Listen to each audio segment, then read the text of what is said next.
Voilà, donc bonsoir à tous, bienvenue donc dans nos Proxy Mondays.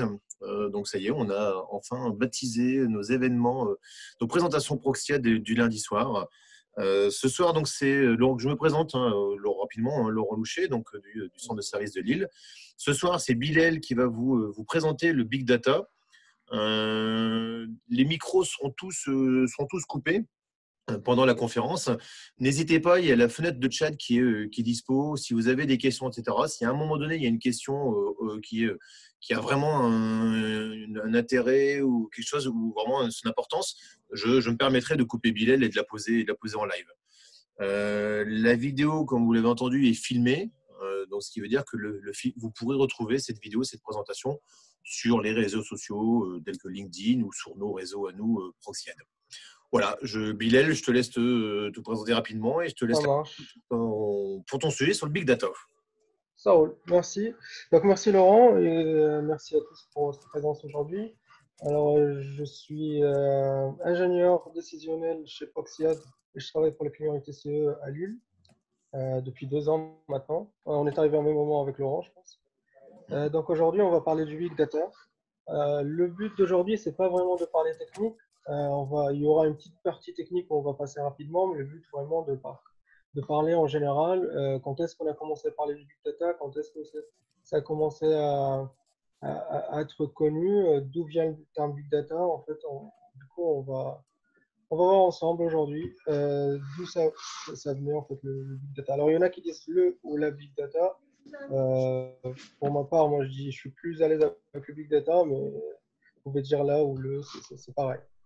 Alors, pour commencer, on va commencer avec. Alors, déjà, il y a un petit blocage. Voilà. Alors, on va commencer par les origines, on va dire. Donc, dans la Grèce antique, par exemple, quand un esclave ou un soldat ou un poète avait besoin de répondre aux questions importantes de leur vie, alors est-ce que je dois me marier ou est-ce que je dois voyager ou est-ce que notre armée doit avancer sur un territoire, ils consultaient tous l'oracle. Alors voici comment ça fonctionnait. Vous lui posez une question en vous mettant à genoux, bien sûr. Ensuite, elle entrait en une transe qui pouvait prendre 1 ou 2 jours. Puis finalement, elle en sortait pour vous donner ses prédictions comme réponse. Du coup, depuis la Chine ancienne, la Grèce antique, les calendriers mayas, les gens ont cherché avec passion dans les prédictions, en fait, le moyen de savoir ce qu'il allait se passer dans l'avenir. Tout ça pour prendre la bonne décision. Parce que on veut tous prendre la bonne décision, nous voulons pas manquer le coche. En fait, le futur, on a peur du futur, mais il devient plus engageant et plus facile si on peut prendre une décision avec une garantie derrière. Eh bien, aujourd'hui, on a un nouvel oracle. En fait, son nom, c'est le Big Data, ou bien on peut le nommer aussi Watson, ou bien Machine Learning, ou bien réseau de neurones artificiels.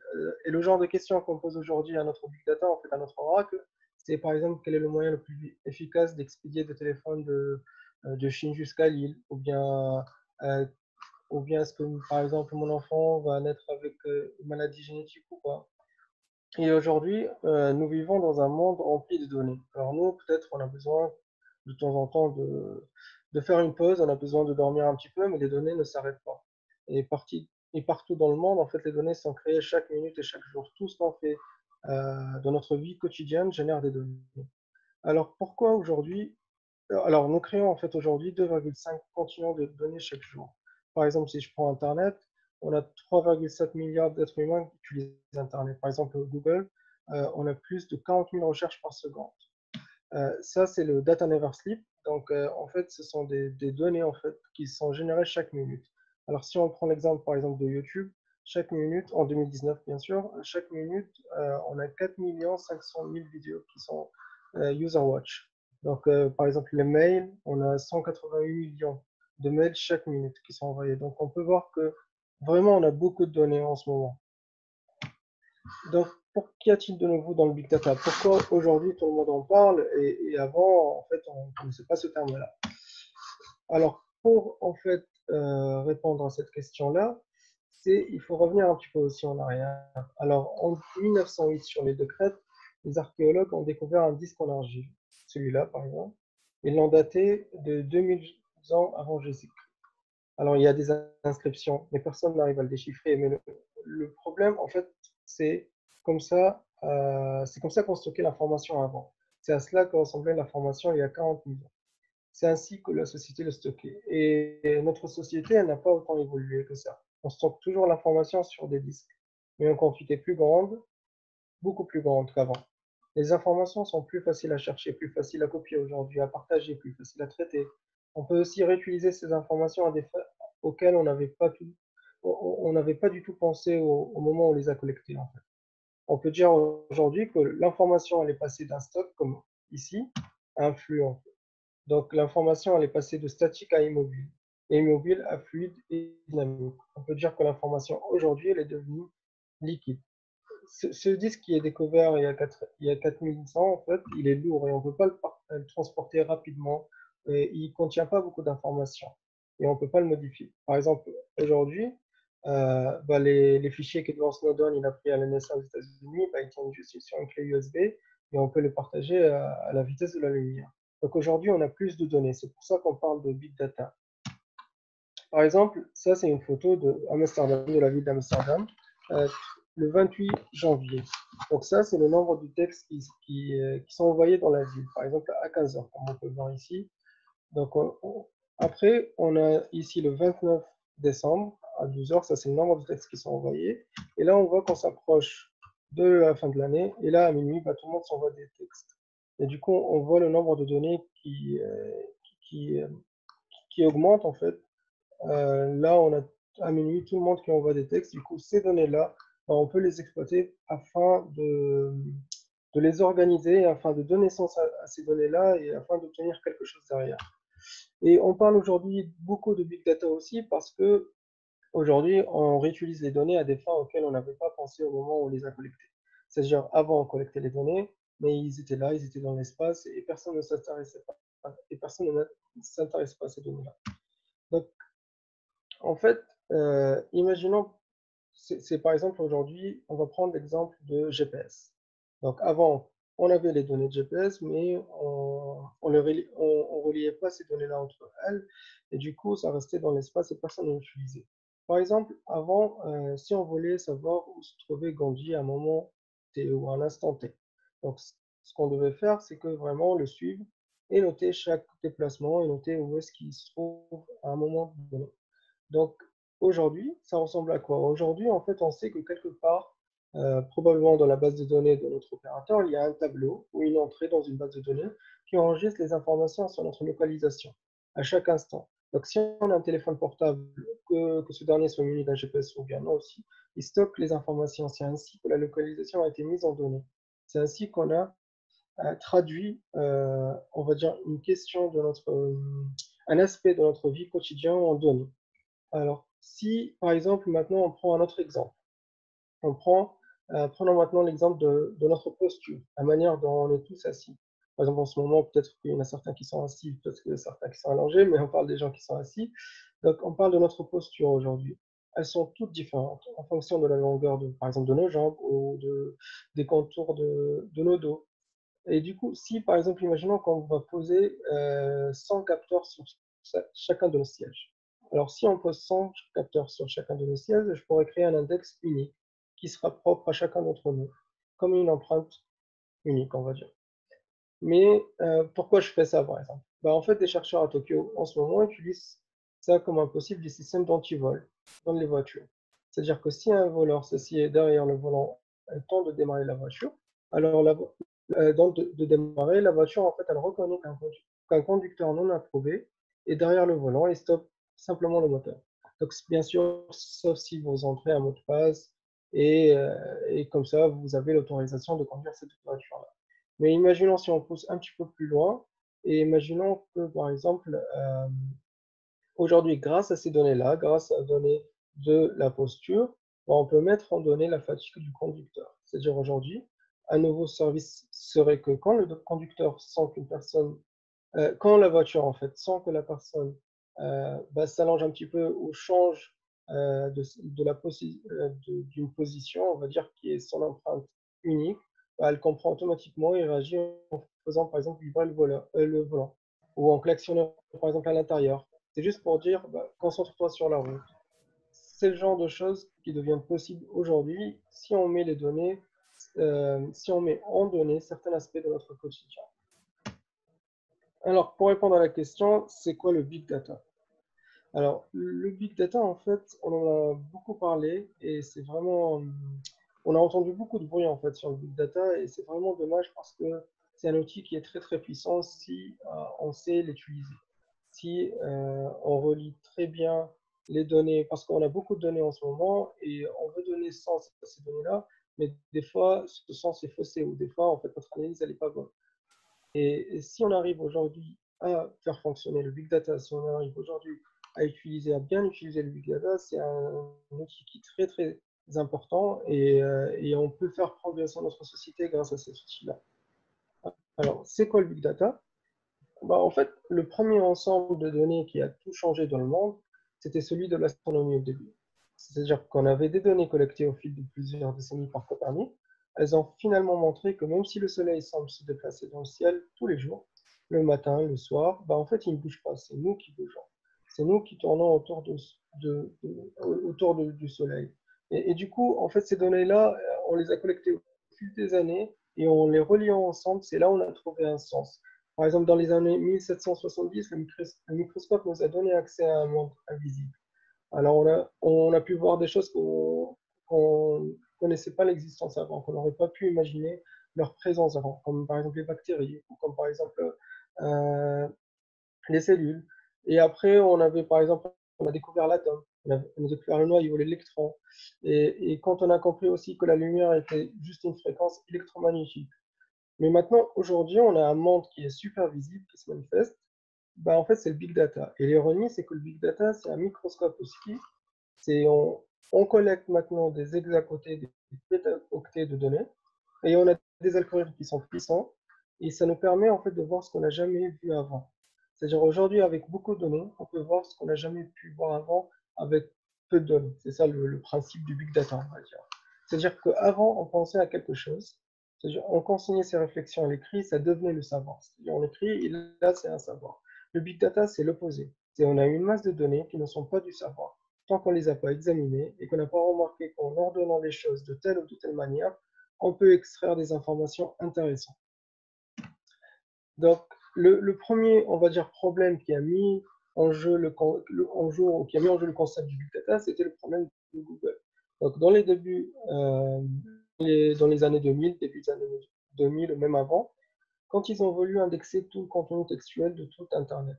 Donc en fait, leur objectif, c'était de construire un index inversé. Ce qu'on appelle un index inversé, c'est-à-dire que on prend le texte, et là, en l'occurrence, ce sont des pages HTML, et on va extraire tous les mots indépendamment de l'ordre, ainsi que l'URL du document. C'est-à-dire on va inverser cette relation-là. Pour chacun des mots de tout le web, on va essayer de trouver la liste des URL qui contiennent ce mot-là, au lieu de partir bien sûr de la liste des URL.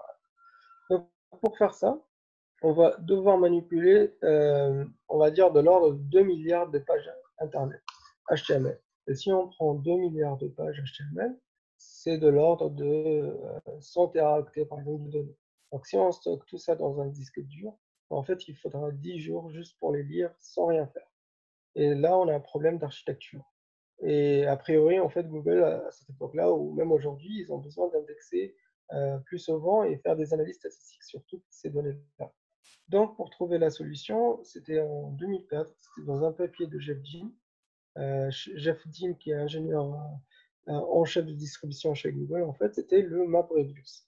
Donc, le MapReduce, c'est quoi? C'est une manière de stocker l'information. Au lieu de stocker l'information sur un seul disque dur, ben, ils ont décidé de stocker cette information-là, de paralléliser en fait l'information, c'est-à-dire de les stocker sur plusieurs disques. Et comme ça, quand on lance notre traitement, on peut accéder à cette information-là en même temps sur plusieurs disques. De un, en fait, ça facilite le traitement et le temps de traitement du coup.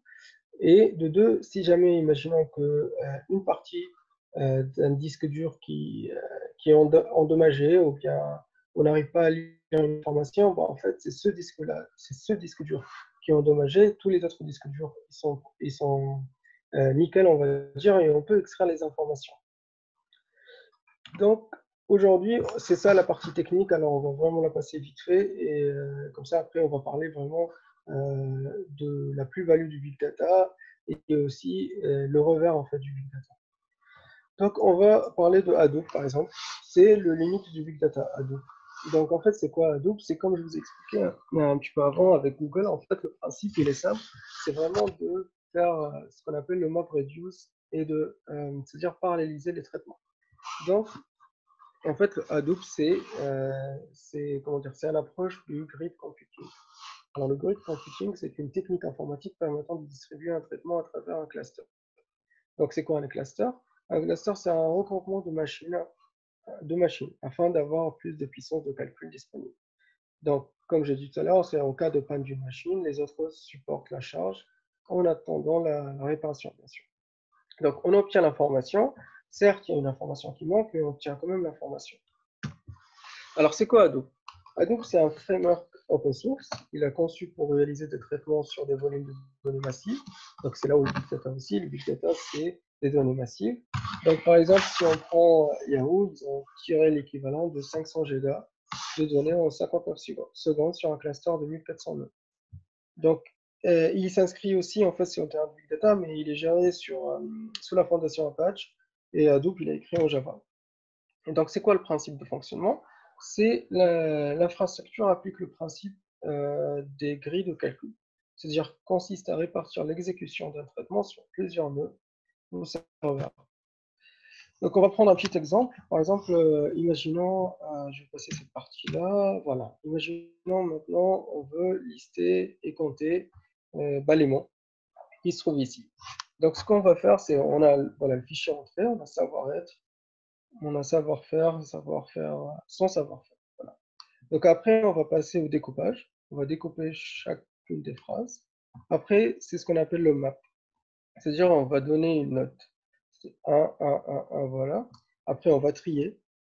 Après, c'est le map reduce, voilà. Et après, on va reduce. C'est-à-dire, ici, quand on a trié, on a deux fers et ça passe à 2. Ouais. Ici, on a un seul et ça reste un. Et après, le résultat. Et comme ça, on a pu calculer le nombre de mots qui existent en fait dans ces phrases-là. Imaginons maintenant que si jamais on n'utilisait pas le grid computing, si jamais on n'utilisait pas le MapReduce, en fait, pour calculer le nombre de mots, on va dire, on peut créer un programme qui ressemble à celui-là. Mais le problème, c'est que si jamais notre fichier d'entrée, lui, il se trouve sur un seul disque dur, et si ce disque dur-là, il est endommagé, après, on ne peut plus rien faire. Donc ici, par exemple, imaginons que savoir-être est stocké sur un disque, savoir-faire est stocké sur un autre, et sans faire savoir est stocké sur un autre.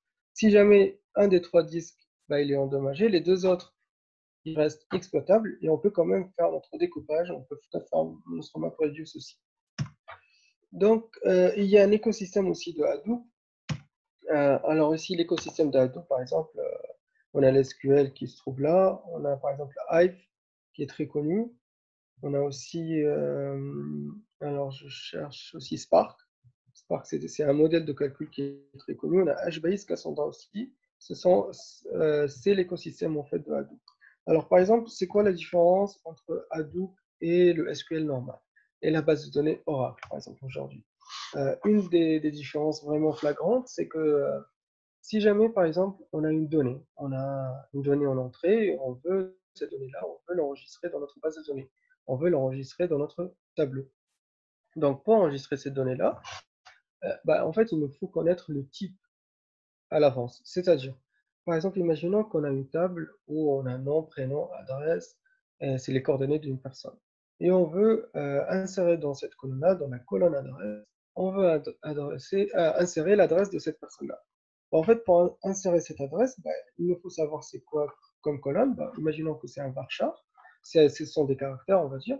Et si jamais on va insérer des numbers au lieu de caractères, ou si jamais on va insérer un long ou d'autres types, en fait, ça ne va pas fonctionner. Donc ça, c'est Oracle. Imaginons maintenant on va prendre l'exemple de Hadoop. Hadoop, ça consiste à quoi? En fait, on va prendre la donnée telle qu'elle est et on va la stocker. Pour le moment, on ne va pas la traiter, on ne va rien faire. On va juste la prendre et on va la stocker quelque part. Et c'est au moment qu'on veut l'exploiter, c'est là qu'on va appliquer un algorithme et on va appliquer en fait notre propriété, on va appliquer notre loi, notre règle, on va dire. C'est au moment de l'exploitation. C'est ce qu'on appelle en fait, donc en anglais, c'est le schema read. c'est l'approche de schéma en lecture. Et Oracle, c'est plus un schema write, c'est plus l'approche en écriture, par exemple. Et il y a aussi un autre exemple. Imaginons que on veut connaître le chiffre d'affaires depuis le mois de janvier. Voilà. Donc, on a des tables en Oracle, dans Oracle, par exemple, et on veut connaître le chiffre d'affaires depuis janvier. Donc, on fait notre select, on fait notre requête, et on veut que Oracle nous donne cette information-là. Et le problème que si jamais dans une des, en fait, dans une des lignes, il y a un problème, par exemple, de date, il y a un problème de format, en fait, on ne va pas récupérer cette information-là parce qu'Oracle va nous sortir une erreur et va nous dire, en fait, votre requête ou ce que vous voulez rapporter, il y a un problème et je ne peux pas vous le donner. Alors que si jamais on était en système Hadoop, c'est-à-dire que si jamais on fait, chaque mois, on va le stocker dans un disque, chaque mois, on va le stocker dans un cluster. Si on fait ça, si jamais on a un problème avec le mois de février, comme on peut toujours obtenir le chiffre d'affaires des autres mois, et il n'y a que le mois de février qui est endommagé. Alors qu'Oracle, on est obligé d'avoir comment dire, c'est pas une cohérence entre les données, mais on est obligé d'avoir une garantie, une certitude en fait, pour que la requête nous fournisse un résultat. Alors, aujourd'hui, bien sûr, nous exploiterons un plus grand nombre de données dont nous avons déjà payé la collecte. Donc, en fait, aujourd'hui, ce sont, on va dire, les valeurs de Hadoop. C'est la première valeur, c'est les données ne naissent pas tout égal. Après, c'est connaître l'inconnu, prédire et prévoir. Donc, prédire et prévoir, c'est le plus important. On va voir après, mais c'est vraiment le cœur même en fait, du big data. C'est le cœur même de tout système de données, c'est prédire et prévoir. Parce que, comme j'ai dit tout à l'heure, si jamais on connaît à l'avance le résultat de notre action dans le futur, on est plus serein et on peut prendre plus de risques, par exemple. Donc, prédire et prévoir, c'est quoi? C'est élaborer en fait des scénarios pour tester l'impact potentiel des décisions et des actions et savoir quelles étapes sont nécessaires pour atteindre les objets financiers et stratégiques, par exemple. Donc, aussi, on a d'autres valeurs, c'est adapter-vous plus rapidement et démontrer le succès. Voilà. Donc, ça, c'était la partie technique. Si vous avez des questions concernant cette partie-là, on va voir après avec Laurent, mais vous pouvez nous envoyer des mails ou des messages, parce que je vous avoue, je voulais pas concentrer vraiment, je voulais pas faire plus de slides sur cette partie-là, passer plus de temps, parce que le but aujourd'hui, c'est de se familiariser avec le big data, c'est de comprendre d'où ça vient, et après, on en parle pour la partie technique, si vous voulez, on peut faire une autre réunion, notre conférence. Donc aujourd'hui, la question qui se pose, c'est quoi la plus-value du big data? Pourquoi on l'utilise aujourd'hui? Donc, en fait, une des applications les plus importantes et les plus impressionnantes du big data, ça concerne le domaine de l'apprentissage automatique. C'est le machine learning. Je pense que peut-être que certains d'entre vous ont déjà entendu parler. Donc, en fait, l'idée générale, c'est quoi? C'est plutôt de dire à l'ordinateur ce qu'il a à faire. On va juste donner plein d'informations à l'ordinateur et lui dire de se débrouiller avec. Donc, pour vous aider un petit peu à comprendre, on va prendre l'exemple d'Arthur Samuel. Donc, Arthur Samuel, c'était un ingénieur, un informaticien chez IBM en 1950, et c'était un amateur du jeu de dames. Donc, il a créé un programme informatique, il voulait jouer contre l'ordinateur. Donc, il joue, il gagne, il joue, il gagne, il joue, il gagne. Et en fait, il gagnait parce que l'ordinateur ne connaissait rien d'autre que les coups légaux.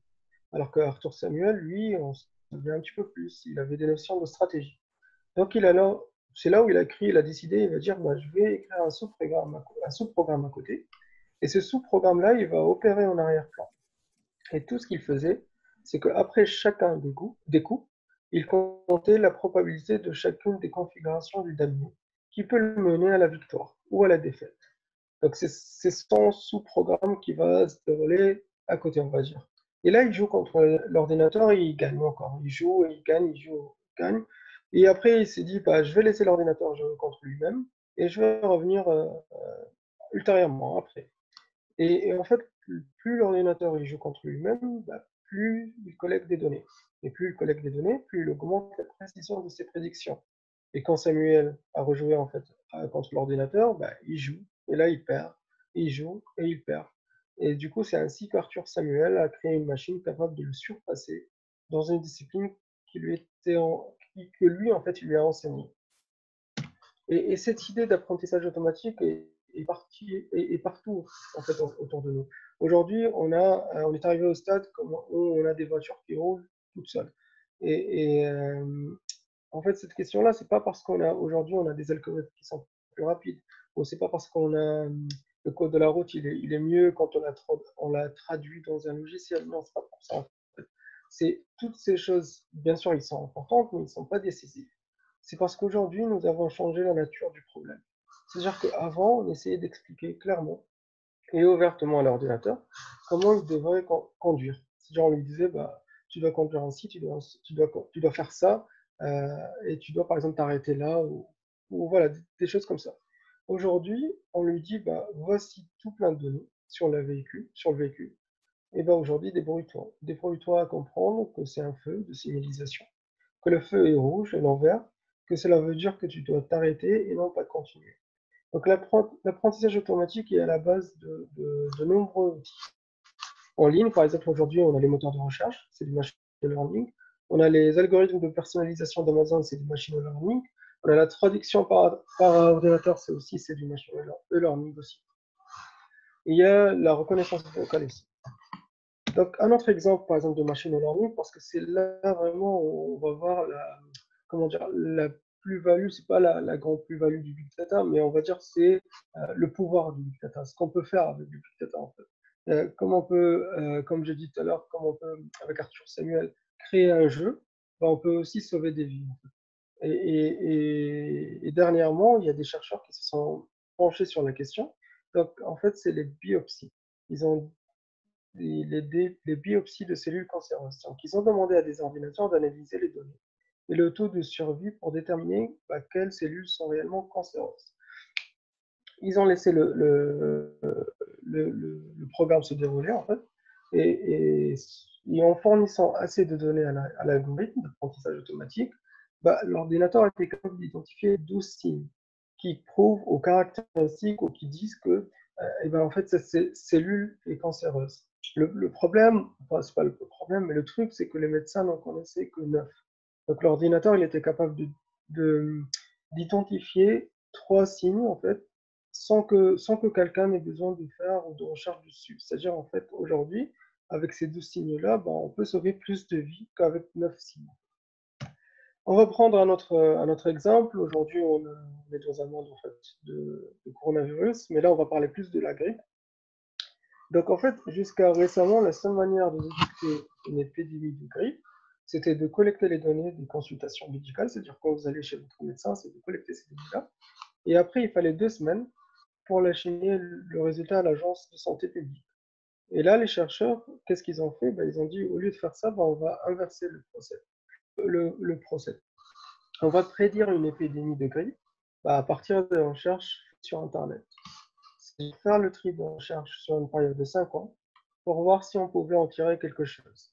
Quand on fait une recherche Google, en fait, la plupart du temps, on pense que c'est nous qui demandons de l'information de Google. C'est-à-dire, si je tape, par exemple, jeux vidéo, si je tape une série Netflix ou quelque chose comme ça, c'est toujours, en fait, notre comment dire, subconscient. En fait, on pense vraiment que nous sommes les seuls bénéficiaires de cette transaction-là. Mais Google aussi bénéficie, en fait, de ça. Parce que Google, il stocke ces informations-là. Et, euh, et du coup, juste en faisant des recherches et en examinant les données, et les chercheurs ils ont observé une corrélation entre les recherches sur la grippe et le nombre de personnes atteintes. Et après, ils ont identifié en fait les termes de recherche qui permettent de prédire avec justesse vraiment les épidémies de grippe jusqu'à 2 semaines avant l'agence. C'est-à-dire aujourd'hui, pour qu'on déclare une épidémie de grippe, il fallait attendre 2 semaines après. Aujourd'hui, on peut prédire 2 semaines avant. Et c'est là où, comme j'ai dit, en fait, c'est là où l'important du big data, c'est là où on peut vraiment améliorer notre société. Donc, pour la première fois, en fait, on a de la rétroaction.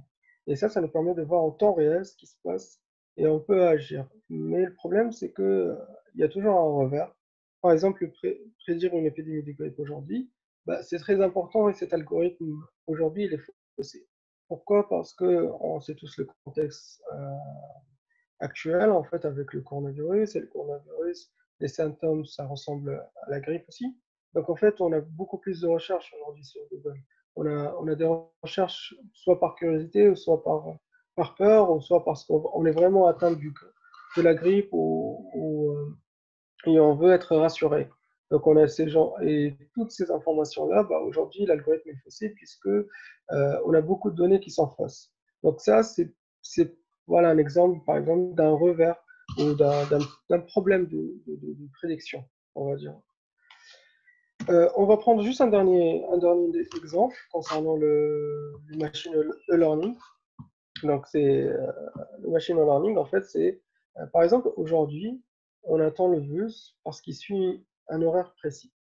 Et aujourd'hui, on est arrivé à un stade où, avec notre téléphone, ou bien dans l'arrêt de bus ou dans l'arrêt de métro, on va dire, on a une petite affiche qui nous indique bah, le métro il va arriver dans 3 minutes ou dans 2 minutes. Voilà. Mais le problème, c'est que ça nous indique l'heure à laquelle il va arriver et non pas l'heure à laquelle il, il doit arriver, en fait. Il devrait arriver. Il y a une différence entre les deux. Parce que, imaginons maintenant qu'il y a une ligne de bus, par exemple de métro, qui est plus utilisée qu'une autre.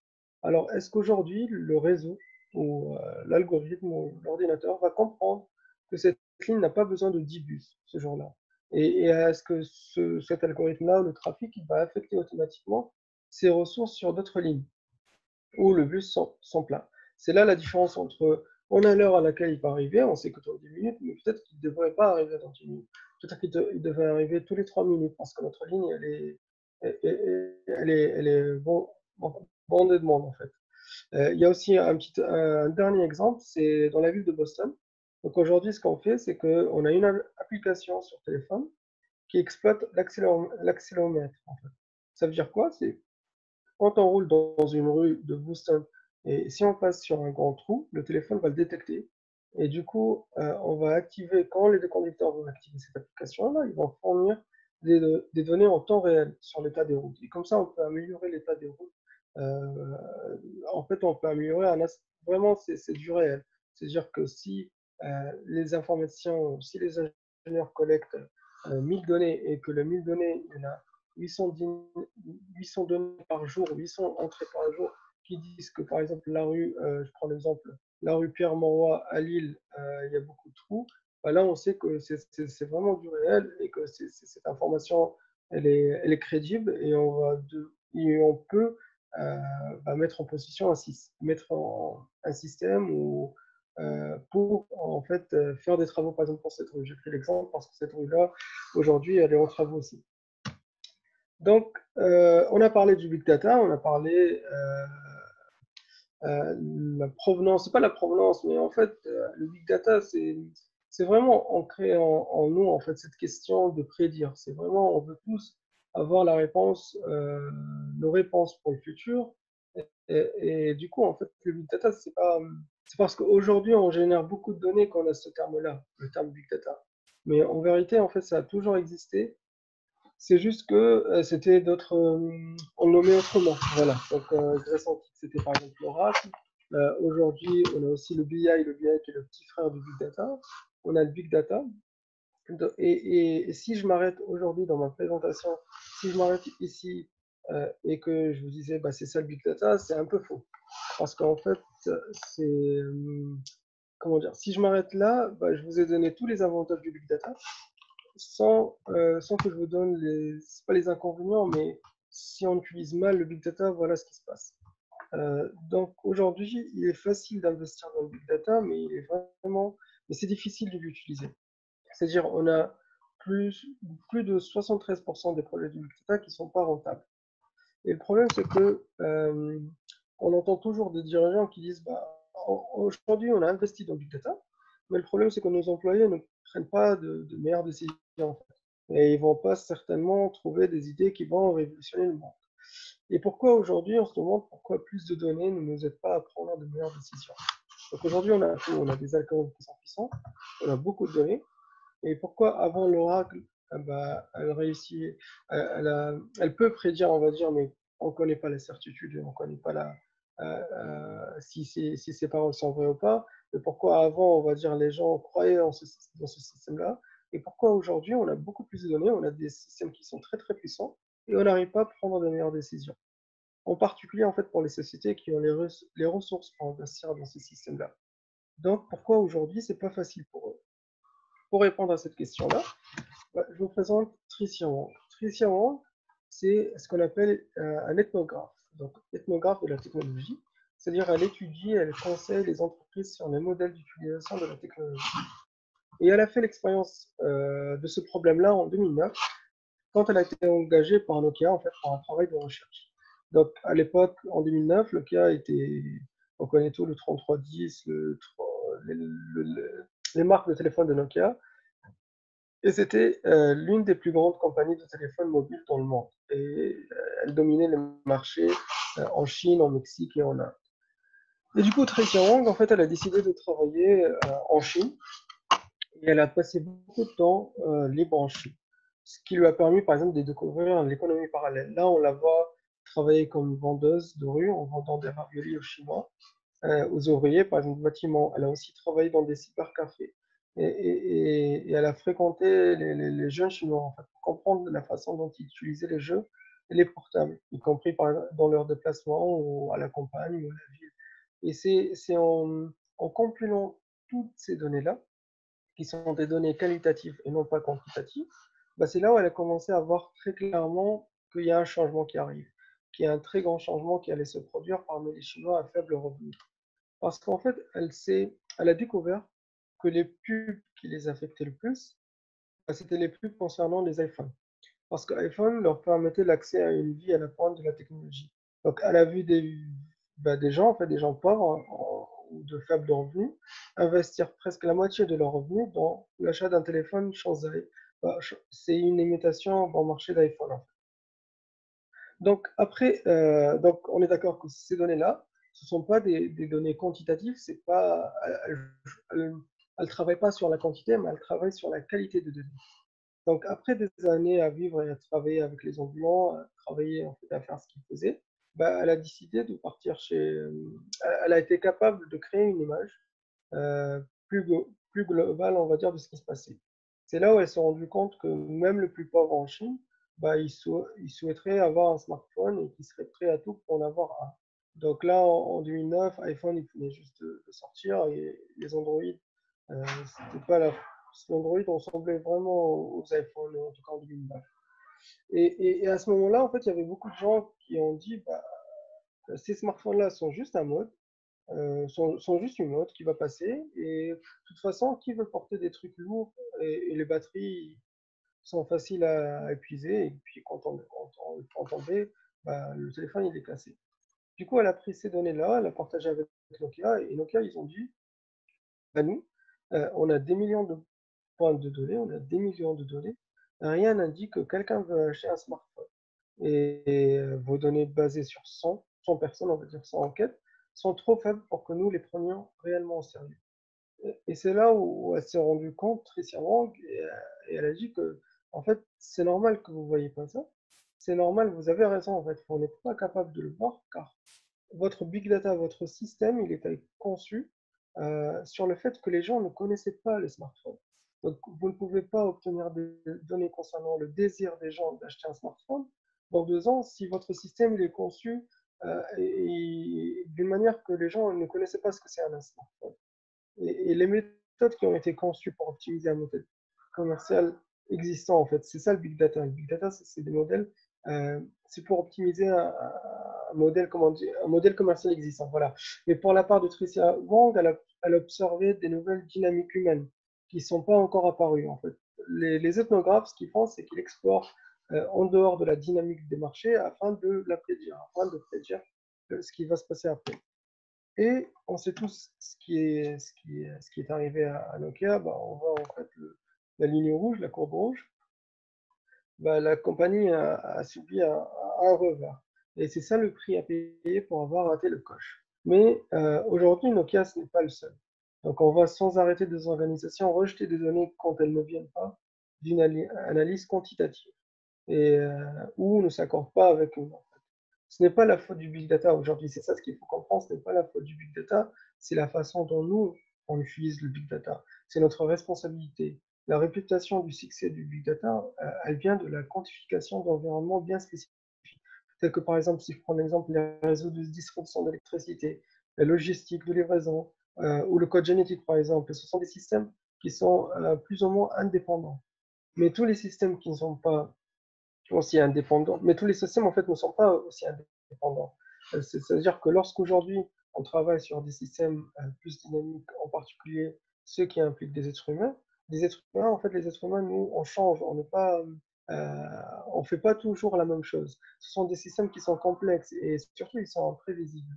Et honnêtement aujourd'hui on ne sait pas bien modéliser ces systèmes-là. C'est-à-dire quand vous prédisez un comportement humain, à cet instant-là, bah, on va dire demain ou après-demain, il y a de nouveaux facteurs qui entrent en jeu, car les conditions changent constamment. Et ce cycle, il est infini. Donc, quand vous pensez savoir quelque chose, bah, l'inconnu, en fait, hein, quand vous pensez savoir quelque chose sur l'être humain, il y a de nouveaux facteurs qui apparaissent et qui met en cause, on va dire, le système. Donc, il faut toujours changer, en fait, il faut toujours adapter. Donc, c'est pourquoi aujourd'hui, compter uniquement sur Big Data bah, augmente nos risques de rater la coche et de ne pas prendre les bonnes décisions, et tout en nous donnant l'illusion que nous savons déjà tout. Ce qui rend ce paradoxe, on va dire, un peu difficile à voir, c'est ce qu'on appelle le préjugé de la quantification. C'est-à-dire, on a l'habitude, cette habitude-là inconsciente, de privilégier le mesurable sur le non mesurable. En fait, il n'y a pas vraiment, aujourd'hui, il n'y a pas de plus grand danger, c'est d'être incapable de voir l'inconnu. Mais bah, il s'avère qu'on a parlé de l'oracle tout au début, et il s'avère que l'oracle de la Grèce bah, contient la clé secrète qui nous montre la vraie suite. En fait, des recherches géologiques dernièrement, ils ont montré que le temple d'Apollon, dans lequel était situé le fameux oracle, a été construit entre deux failles sismiques. Et ces failles-là bah, libèrent des vapeurs pétrochimiques du dessus, on va dire. Et, et, et, euh, et l'oracle, elle était vraiment assise au-dessus de ces deux failles. Et elle inhalait des quantités énormes d'éthylène. Donc en fait, quand elle entrait dans une transe, bah, c'est pas vrai, c'est qu'elle planait complètement. Et aujourd'hui, du coup, on se pose la question, c'est comment se fait-il que des gens bah, obtiennent des conseils utiles dans son état? Comment quelqu'un qui plane, bah, il peut donner des conseils utiles aujourd'hui? Et bien en fait, c'est grâce aux gens qui sont autour de l'oracle. Par exemple, ce sont les guides, en fait, ce qu'on les appelle les guides. On voit cette personne-là qui a un petit cahier orange et qui est en train de noter quelque chose. Donc en fait, ce sont les guides du temple qui travaillent main dans la main avec l'oracle. Quand les questionnaires venaient et s'agenouillaient, en fait, les guides du temple se mettaient au travail. Car une fois les questions posées, bah, ils observaient les états un petit peu émotionnels. Ils demandent des infos complémentaires. Pourquoi vous voulez cette prédiction? Qui êtes-vous? Qu'est-ce que vous allez voir de cette information-là? Et ensuite, les guides du temple, en fait, avec cette information, plus ce qu'on appelle, ce sont des informations plus ethnographiques et qualitatives que quantitatives, ils interprétaient les paroles de l'oracle. Donc en fait, l'oracle n'était pas seul. De même, le système de big data, il ne doit pas être seul aujourd'hui. On a besoin, notre système de big data, il a besoin du guide, de nos guides en fait. Donc aujourd'hui, c'est ce qu'on appelle le thick data. Ce sont les data, ce sont les data, on va dire, denses, les données denses. Donc ce sont des données précieuses fournies par les hommes, les histoires, les émotions et les interactions non quantifiables. C'est-à-dire que le big data aujourd'hui nous permet de tirer le meilleur profit de l'intelligence artificielle, alors que le thick data nous permet de tirer le meilleur de l'intelligence humaine. Donc le thick data, ce sont les données qui ont été recueillies par Tricia Wong pour Nokia, par exemple.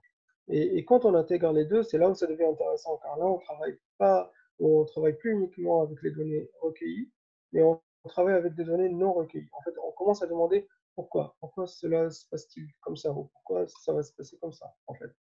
Et si on prend un exemple de Netflix, quand Netflix a compris cela, en fait, Netflix, ils ont ouvert une nouvelle voie de transformation pour leur entreprise. Qu'est-ce qu'ils ont fait? Netflix aujourd'hui est connu pour ses algorithmes de recommandation. Et ils ont offert $1 million à quiconque pouvait les améliorer. Et il y a eu des gagnants, mais le problème, c'est que Netflix s'est rendu compte que, certes, il y a eu des gagnants, mais il n'y a pas une amélioration flagrante. En fait, rien n'a changé. Et après, pour comprendre la situation, qu'est-ce qu'ils ont fait? Ils ont embauché un ethnographe. C'est Grant McCracken, c'est lui, voilà. Et afin d'obtenir des données denses, de big data, ce qu'on appelle. Et il a trouvé une chose qu'il n'avait pas vue à l'origine, en fait. Et il a trouvé que euh, par rapport aux gens, en fait, il a découvert que les gens aimaient le binge watching. Ce qu'on appelle le binge watching, c'est le fait de regarder plusieurs épisodes de la même série. C'est-à-dire, les gens n'avaient pas honte en fait de regarder, de rester 2 ou 3 heures à regarder la même série, mais regarder beaucoup, beaucoup d'épisodes. Et c'est là où Netflix a réalisé, bah, en fait, c'est une nouvelle donnée. On- et après, ils se sont tournés vers leurs équipes de services de données et ont su comparer cette donnée-là avec leurs données quantitatives. Donc là, on a une donnée en entrée qui est qualitative, puis c'est une donnée quantitative. Et après l'avoir validée, bah, Netflix a décidé d'agir après. Et c'est là où ils vont prendre des décisions pour améliorer leur chiffre d'affaires, pour, on va dire, agir sur le futur. Et qu'est-ce qu'ils ont fait? Ben, ils ont dit, au lieu d'offrir une même émission, mais dans différents genres, ou bien plus d'émissions différentes à des utilisateurs différents, ben, ce qu'on va faire, en fait, simplement, on va offrir plus de la même émission. C'est-à-dire, en fait, c'est pour ça qu'aujourd'hui, sur Netflix, vous ne pouvez pas regarder une saison ou une série où il n'y a pas où il y a pas tous les épisodes. Vous ne trouverez pas sur Netflix, en fait. Ils vont mettre, et s'ils mettent une nouvelle série, je parle des séries, une nouvelle série, bah, en fait, c'est sûr et certain qu'il y a tous les épisodes. C'est parce qu'ils ont vu qu'on aime le binge-watching. C'est pour ça, en fait. Mais là, donc là, on a vu avec Netflix, on avait le big data, en fait, ce qu'on peut avoir. Et on a vu que c'est pas la faute du big data. Si on utilise le big data sur de l'humain, ça ne marchera pas. Et on ne pourra pas après dire que c'est de la faute du big data. C'est parce que nous, on n'a pas pu rajouter les données denses, on n'a pas pu comprendre la façon dont l'humain agit, dont l'humain prend ces décisions-là. Le big data a eu son succès. En fait, le big data, il est très connu. Et il a réussi parce que, comme j'ai dit, sur des systèmes qui sont vraiment indépendants. C'est-à-dire que sur le système, par exemple, si je prends l'exemple d'antennes d'Orange, les antennes d'Orange, on ne peut pas les déplacer. Bon, par exemple, comme tout à l'heure, on a parlé des trous dans la ville de Boston. Ce trou-là, en fait, si quelqu'un ne vient pas pour le régler, bah, ce trou-là, il ne va pas modifier son comportement du lendemain. Donc, c'est là le succès du Big Data. C'est comme j'ai dit, le Big Data, c'est tirer le meilleur profit de l'intelligence artificielle, on va dire. Et le Big Data, les data denses, c'est les ethnographes, c'est là où on tire le meilleur profit de l'intelligence humaine. Mais, Bilal, je ouais, te coupe 2 secondes là. Si tu reviens sur le slide précédent, si tu veux bien. oui, Là, Bruno hein, de Team Lyon, là, Bruno de Lyon, qui pose la question sur le Fig Data. oui. Tiens, alors Bruno, tu peux réactiver. Bah, vas-y, ton Bruno, tu peux réactiver ton micro, redéfinir, précise un peu ta question, s'il te plaît. Non, c'est fait en fait. C'était justement, enfin, la perception que j'avais, c'est qu'en fait, on disait que 73% là, des projets étaient non rentables, hein, et mon ressenti, c'était que c'était essentiellement parce que bon, c'était beaucoup de statistiques. Et justement, ça, pour moi, les statistiques, c'était on mettait un peu l'humain de côté, le côté interprétation, enfin personnel, etc. Et du coup, visiblement, dans la suite des slides, est-ce que le Sig Data, c'est pas un peu le côté où on prend en compte l'humain qu'on essaye de mélanger avec ces statistiques? Voilà, c'est un peu la question. Enfin, c'est pas une C'est question, c'est un commentaire question, hein. bah, c'est exactement ça, en fait. Le Big Bon, Data, c'est vraiment le récit de l'humain. Ce sont bon, c'est exactement ça, en fait. C'est comment l'humain, on essaie de comprendre l'humain pour adapter notre système du Big Data et en prendre en compte cette c'est ça, information-là. intégrer un peu cette dimension-là qui est Voilà. peut-être un petit peu oubliée dans les statistiques ou les données brutes, quoi. C'est exactement ça, parce Ok, qu'avec les statistiques, par exemple, on ne peut pas avoir ou comprendre l'émotion de l'humain. En fait, c'est quelque c'est chose ça. qui est non Ouais. mesurable. En fait. Oh, bah c'est Donc, c'est clair. exactement ça le Big Data. En Ça fait. marche. Parfait. Merci. De rien, pas de souci. Du coup, là, on a parlé de Nokia, on a parlé de Big Data, on a parlé de l'exemple de Netflix. Mais des fois, en fait, il ne s'agit pas de regarder plus de vidéos ou de vendre plus de smartphones.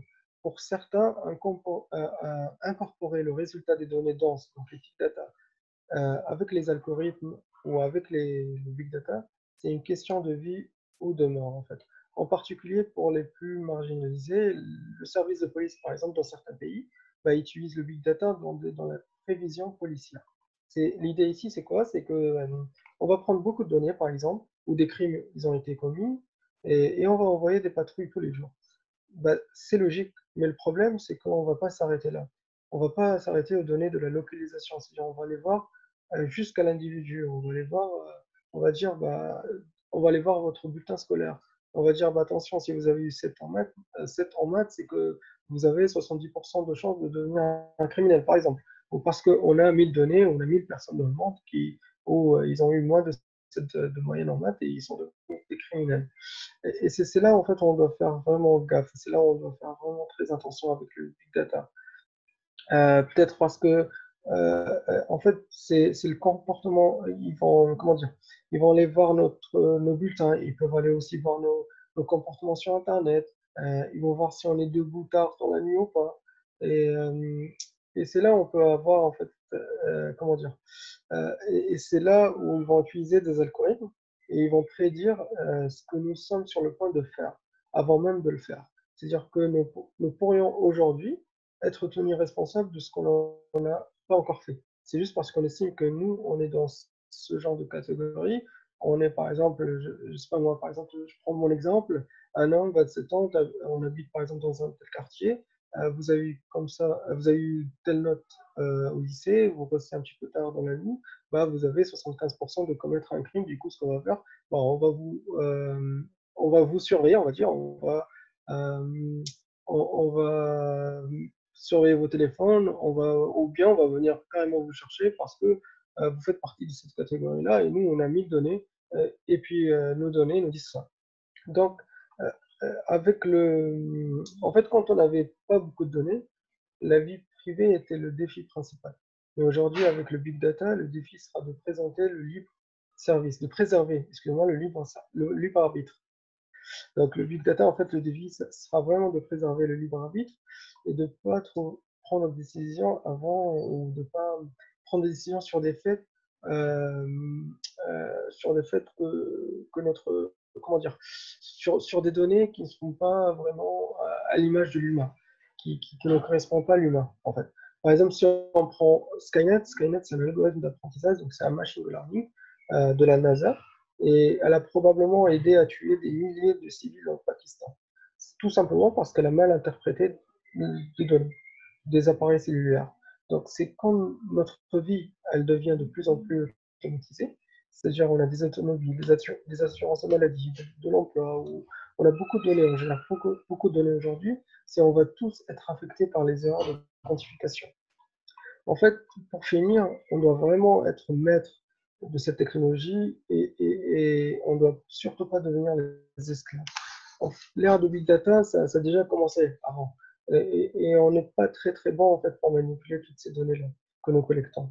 Les entreprises, des fois, ils collectent beaucoup de données, mais elles en abusent à fond, des fois, parce qu'elles ne savent pas quoi faire, mais c'est juste collecter pour collecter. Ce qu'on doit faire, c'est qu'on doit mieux faire. En fait, cela va prendre du temps, certes, mais c'est un peu comme le défi de l'homme ancien, en fait. Quand il a inventé le feu, c'est un outil, mais c'est un outil que si on n'est pas prudent avec, si on n'est pas prudent avec le big data, on va se brûler. Ce qui est sûr et certain aujourd'hui, c'est que ça va transformer le mode de vie, de travail ou de pensée, et ça va nous aider à gérer, par exemple, nos carrières, ou bien à mener une vie, on va dire, d'espoir. Si on prend par exemple l'exemple de la santé, si on sait par exemple que on a 70%, si on rentre on va faire une opération, et le médecin il nous sort, il nous dit, bah, vous avez 95% de s'en sortir, bah, là on a beaucoup plus d'espoir en fait. Mais le problème c'est que par le passé, on a souvent regardé les technologies de l'informatique et on s'est concentré sur le T de la technologie. C'est-à-dire, on a vu l'ordinateur, on a vu les iPads, on a vu les iPhones, parce que ce sont des matériels. Mais aujourd'hui, il faudra peut-être se tourner plus sur le I de l'information, parce que certes, il est moins visible, mais d'une certaine manière, il est beaucoup plus important. Parce que si on n'arrive pas à gérer cet outil-là de big data, bah, ça va affecter notre vie et peut-être plus vers le pire que vers le meilleur. Du coup, voilà. Moi, j'ai fini, Laurent. Merci pour votre attention à tous. Et aujourd'hui, si vous avez des questions, n'hésitez pas, je suis là pour répondre à vos questions. Merci à tous, en tout cas. Eh bien, merci à toi, Bilal. Un grand bravo et plus merci pour cette présentation. Vous pouvez, si vous avez des questions, n'hésitez pas. Vous pouvez vous-même réactiver vos micros. Donc, poser des questions à Bilal qui se fera bien évidemment un plaisir de vous répondre. Et pour ceux qui souhaiteraient aller plus loin, n'hésitez pas aussi à prendre contact avec nous si vous avez des questions supplémentaires pour les internes via notre réseau social directement avec Bilal. Vous pouvez le trouver et pour les autres, à nous écrire directement par email pour avoir les informations. Le replay sera bien entendu mis en ligne la semaine prochaine, comme pour les autres conférences. Voilà, puis n'hésitez pas à en parler autour de vous et on va continuer tous les lundis. La semaine prochaine, ce sera PostgreSQL si je ne me trompe pas. C'est ça, PostgreSQL la semaine prochaine.